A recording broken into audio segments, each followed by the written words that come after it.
오늘도 스튜디오에 권영철 대기자 나와 있습니다. 안녕하세요. 안녕하십니까. 네, 윤석열 대통령이 오늘 담화에서 저를 탄핵하든 수사하든 저는 이에 당당하게 맞설 것이다 이렇게 이야기했고요. 예. 마지막 순간까지 국민 여러분과 함께 싸우겠다 이렇게 밝혔어요. 네네. 스스로 물러나라는 여당 내부 의견을 받아들이는 대신에 탄핵 심판을 받겠다는 의사를 밝힌 것으로 보이는데 네. 자신의 비상계엄 선포는 통치 행위이고 잘못이 없다는 건가요? 그런 입장을 분명하게 밝힌 건데요. 네. 윤 대통령의 말 잠시 먼저 들어보시죠. 네. 대통령의 헌법적 결단이자 통치 행위가 어떻게 내란이 될 수 있습니까? 대통령의 비상계엄 선포권 행사는 사명권 행사, 외교권 행사와 같은 사법심사의 대상이 되지 않는 통치 행위입니다. 윤 대통령은 그 자신의 이 비상계엄 선포권 행사가 사면권 행사, 외교권 행사와 같은 사법심사의 대상이 되지 않는 통치 행위다 이런 얘기를 강조를 했고요. 네. 자신의 심야 뜬금없는 계엄 선포가 구국의 결단이었다고 강변을 한 셈인데 구국의 결단. 구국의 결단하니까 들리는 생각이 나죠. 네. 전두환 신군부가 12.12 쿠데타를 하면서 구국의 결단이라고 했었습니다. 네. 국민의힘 한동훈 대표는 윤석열 대통령의 담화가 내란 자백이라고 했는데요. 아까 조금 전에 박희원 기자 얘기할 때도 잠시 나오긴 했는데, 네. 의원총회에서 나온 얘기니까 잠시 한번 들어보시죠. 네. 저는 당론으로서 의원님 앉아 주시죠. 탄핵을 찬성하자는 제안을 드립니다. 선관위와 정치인들을 체포하기 위한 의도로 이런 행동을 했다는 걸 얘기했다는 말이에요. 한 대표는 그러면서 이제 출당 또는 제명시키기 위한 긴급 윤리위를 소집했다라고 통보를 하기도 했습니다. 네. 잠시 국민의힘 의총 예. 소리를 좀 들어봤는데 네. 한 대표의 찬성 제안에 반발이 엄청나게 심하게 나온 것 같아요. 당론 없이 이제 대표가 일방적으로 발표한다 이런 얘기인 거죠. 그렇군요. 네, 네. 그리고 윤 대통령의 오늘 담화는 자진 사퇴는 없다. 예. 수사건 탄핵이건 끝까지 싸우겠다. 이게 핵심이라고 보면 되는 거죠? 그렇습니다. 구구절절히 비상계엄 선포 때의 주장을 뒷받침하는 듯한 주장을 했지만 핵심은 자진 사퇴하지 않겠다. 네. 그리고 탄핵을 하든 수사를 하든 이에 당당히 맞서겠다. 이걸 강조하는 건데요. 윤 대통령 말 다시 한번 들어보시죠.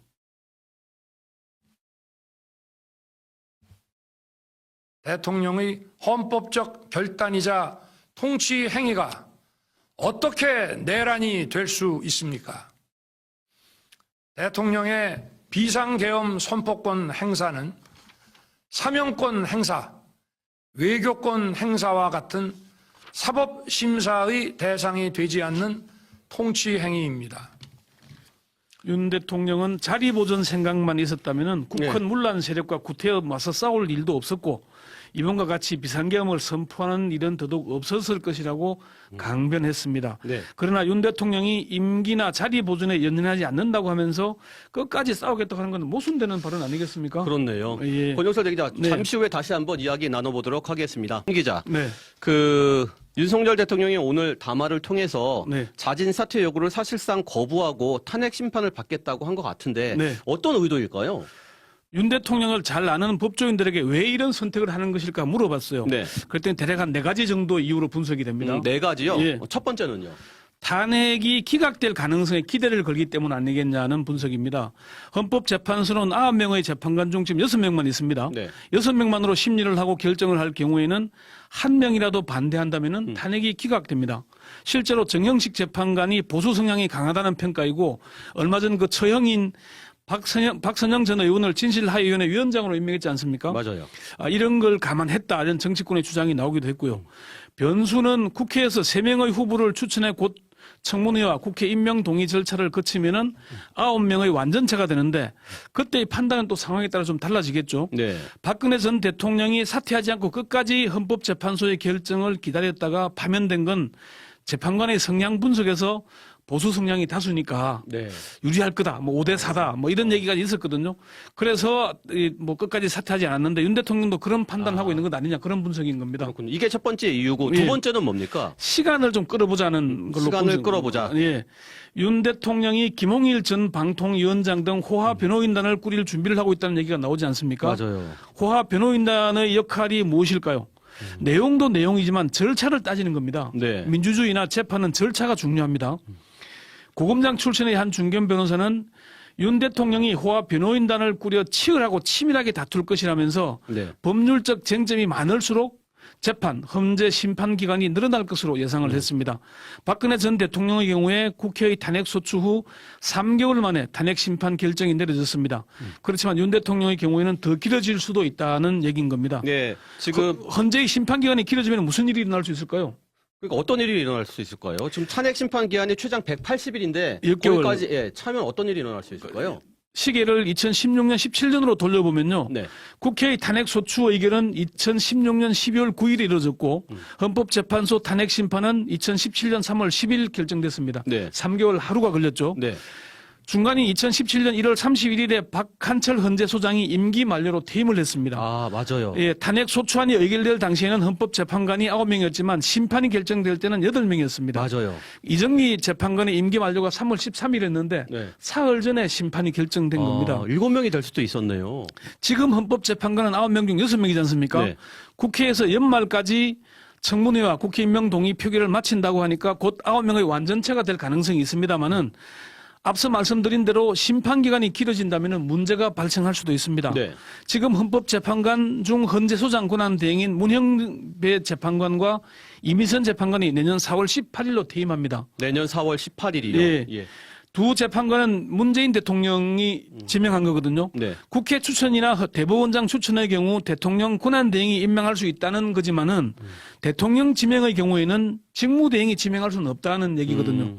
그러니까 헌법재판관 7명으로 심판해야 될 수도 있습니다. 그렇군요. 근데 네. 대통령 탄핵 사유가 네. 내란이라면은 심리가 좀 더 빨라질 수 있는 거 아닌가요?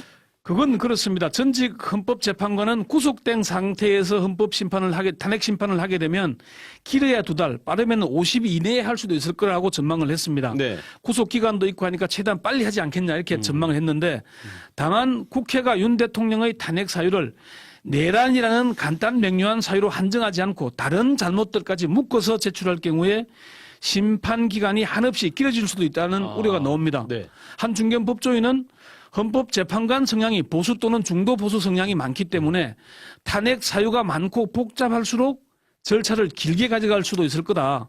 그러면 탄핵 사유는 가급적 압축해서 제출하는 것이 필요하다 이런 얘기를 했습니다. 그러니까 시간 끌기다 이게 두 번째 사유고 네. 세 번째는 뭔가요? 치밀한 소송 대비 전략이라는 분석입니다. 윤 대통령도 법률가 출신입니다. 윤 대통령이 대국민 담화를 발표하면서 국민들 열받게 하려고 했을까요? 그렇지는 않겠죠. 예. 이번 담화는 적극적인 것이 아니라 윤 대통령 주변의 법률가들의 검증을 거친 치밀한 담화라는 게 법조인들의 분석입니다. 윤 대통령을 잘 아는 한 중견 법조인은 윤 대통령이 술김에 국민들 열받으라고 쓴 게 아니고 치밀한 본인의 소송 전략이 담화문에 다 담겨 있다고 본다. 네. 탄핵과 수사, 내란 재판 대비용으로 보인다고 했습니다. 네. 그는 담화문을 보면 수사기관들이 절차나 증거 등 정말 치밀하게 준비하지 않으면 큰 코 다칠 수도 있겠다. 그런 생각이 들었다고 했습니다. 네. 계엄이 해제된 지난 4일 저녁에 박성재 법무장관, 이상민 행안, 이완규 법제처장, 김주현 민정수석이 그 난리판에 송년 만찬을 위해서 대통령 안가에 모였을까요? 그렇진 않겠죠. 30년 이상 법률가로 일해온 사람들이고 윤 대통령의 핵심 측근들입니다. 네. 그리고 윤 대통령의 인맥 상당 부분이 법률가들 아닙니까? 네.